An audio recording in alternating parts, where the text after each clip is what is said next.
Et c'est cette dimension mythologique, intemporelle et, bien entendu, humaine, qui fait de Gladiator, au-delà d'une simple histoire de vengeance, un récit capable de toucher tout le monde et n'importe qui, à n'importe quelle époque.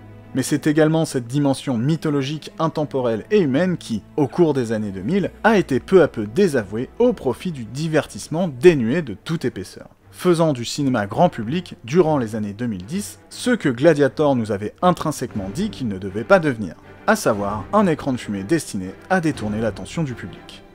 Je m'explique. En 2008, le film Speed Racer des Wachowski, un film complètement fou dans lequel les deux artistes se sont totalement lâchés, un vrai film d'auteur grand public fait avec cœur qui prône un discours émancipatoire dans la veine de celui de Gladiator, un film qui nous dit que, entre l'artiste qui aime autant son art que le spectateur et l'industriel qui se sert de l'art uniquement comme d'un outil pour gagner de la thune, le public ne s'y trompe pas. Mais un film qui a bidé lamentablement, alors que la même année, Iron Man a été un succès retentissant, lançant dans la foulée le MCU, cette sitcom dénuée d'âme au budget faramineux qui a dominé les salles de cinéma sur la décennie suivante, alors que son objectif n'était que d'engranger un max de thunes. Alors, je ne sais pas pour vous, mais je trouve que le flop d'un film qui prône la clairvoyance du public quant au savoureux petit plat mitonné avec amour qu'on lui propose, la même année que le carton cinématographique du film qui a lancé le McDo cinématographique de la décennie, est d'une succulente ironie. Amèrement symbolique cependant, car le public a fait son choix, à savoir l'industriel. Alors, précisons tout de même que le divertissement pour le divertissement n'est, bien évidemment, pas une mauvaise chose en soi, et j'insiste là-dessus, le divertissement pour le divertissement n'est pas une mauvaise chose en soi. Mais cela en devient une dès lors que cela monopolise le monde de l'art, et, en l'occurrence, du cinéma grand public. Et là, certains me diront, mais le MCU ce n'est pas que du divertissement, regarde Infinity Wars, il développe des thématiques assez fortes à travers Thanos et ses motivations. C'est vrai, mais à l'instar des autres films du MCU qui ont un tant soit peu de profondeur, il n'a aucun impact sur son univers. Car ce qu'il développe à travers le personnage de Thanos et du Snap est annulé dans l'épisode suivant, Endgame, qui nous met en place que, dans cet univers, enfin, ce multivers, même la mort n'a plus d'impact. Ce qui fait que, y a plus aucun enjeu, donc plus aucun intérêt. Et quel est le problème avec ça, me demanderez-vous ? Eh bien, le problème, c'est que le cinéma grand public ayant été évidé de toute substance durant l'ère MCU, l'ère du vide absolu donc, qui, ironiquement, s'est achevé avec Endgame, soit le plus grand succès de tous les temps en 2019, soit l'année du quasi-flop d'Alita, un divertissement épais, le cinéma grand public donc, complètement vidé, était désormais tout disposé à se faire sauvagement remplir par tout et n'importe quoi. Et quand, en l'occurrence, ce tout et n'importe quoi consiste en un type de traitement radical, très simpliste dans son approche de thématiques comme le racisme, le féminisme ou la lutte des classes, cela amène, comme nous l'avons vu dans cette vidéo, à l'ère du radicalisme, dont la graine empoisonnée, plantée par Get Out en 2017 dans un terrain laissé en jachère par le MCU, a fini par fleurir pour éclore en une production, Joker, sortie en 2019, qui raconte l'histoire d'un oublié de la société qui se dresse contre cette dernière, en tuant des gens. Des méchants, me diront certains. Comme par exemple Alita ou Maximus, qui tuent des méchants. Alors oui, Alita et Maximus tuent pour se défendre ou dans le cadre de conflits qui leur imposent de se battre. Par contre, ils ne tuent pas des civils sous prétexte qu'ils n'ont pas ri de leurs blagues nulles ou qu'ils sont de méchants psychiatres qui représentent la méchante société.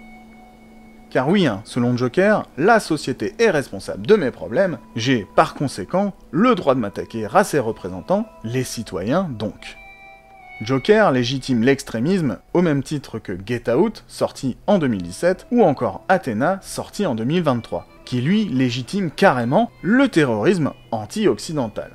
Parce que oui, apparemment, selon ces films, l'Occident et les Occidentaux sont le mal incarné à l'origine de tous les maux de la Terre. Mais chut, faut surtout pas dire le contraire, parce que sinon on est automatiquement un gros méchant pas beau. Bah oui, puisqu'on défend le mal à l'origine de tous les maux. Si on faisait Gladiator aujourd'hui avec le traitement radicalo-simplisto-débile de ces films, Commode y représenterait le héros victime de la société qui, elle, y serait représentée par Marc Aurèle, Lucilla, Lucius, Maximus et sa famille, qui auraient tous mérité ce qu'il leur fait subir. Commode serait la véritable victime de l'histoire, là où ceux qui l'oppressent en seraient les véritables bourreaux. Voilà ce qu'il se passe lorsque l'on vide l'art de toute substance. On en arrive à ce genre de traitement diabolisant qui justifie l'extrémisme. Car quand on sacrifie la réflexion sur l'autel du divertissement, l'émotion finit fatalement par prendre le pas sur la réflexion. Ce qui entraîne la disparition de la notion de nuance, qui entraîne l'émergence du radicalisme, duquel découle l'extrémisme. Le sacrifice de la réflexion sur l'autel de l'émotion est une pente directe vers la radicalisation. Et ce radicalisme, qui pousse à assimiler une population à son système, déjà vu dans Matrix, je vous renvoie vers cette vidéo, s'est démocratisé au cinéma, et dans l'audiovisuel d'une manière générale. Comme en témoigne d'ailleurs l'un de ses effets secondaires, le film Barbie, qui nous dit que pour s'émanciper de cette entité diabolique qui, tel un marionnettiste invisible, nous manipule tous, le fameux patriarcat, les femmes doivent rejeter tous ces imbéciles de mâles hétérosexuels et ne surtout pas les écouter, car tout chez eux n'est que mensonge et manipulation. Les films radicaux comme Barbie, voire extrémistes comme Get Out, Joker ou Athéna, ne sont que les différents symptômes d'une même maladie, la haine de l'Occident et des Occidentaux. Mise en lumière dans cette vidéo, qui, pour tenter de maintenir le public dans une illusion selon laquelle les Occidentaux seraient responsables de tous les maux de la Terre, se sert de lutte contre l'oppression comme prétexte pour justifier toute oppression que pourraient subir les Occidentaux. C'est pour cette raison que le divertissement pour le divertissement ne doit pas primer sur tout le reste, pour éviter à terme de se retrouver avec ce genre de discours diabolisant qui, en l'occurrence, ne prône qu'une chose, l'éclatement, et ce, dans tous les sens du terme. Et là, certains me diront « Mais on s'en fout, on voit pas ces trucs-là, nous on est juste là pour se divertir, se changer les idées !» Et je leur répondrai que « Bah, ça tombe bien !» Parce que, en l'occurrence, ces films sont justement là pour vous les changer, vos idées. Vous les modeler, je dirais même. Vous faire accepter, à force de répétition, que le mal absolu à l'origine de tous les maux, c'est l'occidental.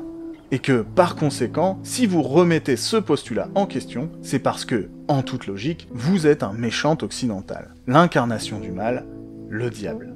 Et ce, quel que soit votre sexe, votre couleur de peau, votre orientation sexuelle, votre confession religieuse, etc., etc. Mais non, vous n'êtes pas mauvais, ce n'est pas mal de réfléchir, et ce ne sera jamais mal de réfléchir. Ce qui est mal, en revanche, c'est l'interdiction de la réflexion, parce que c'est ce qui s'appelle de l'intégrisme, soit le socle du totalitarisme.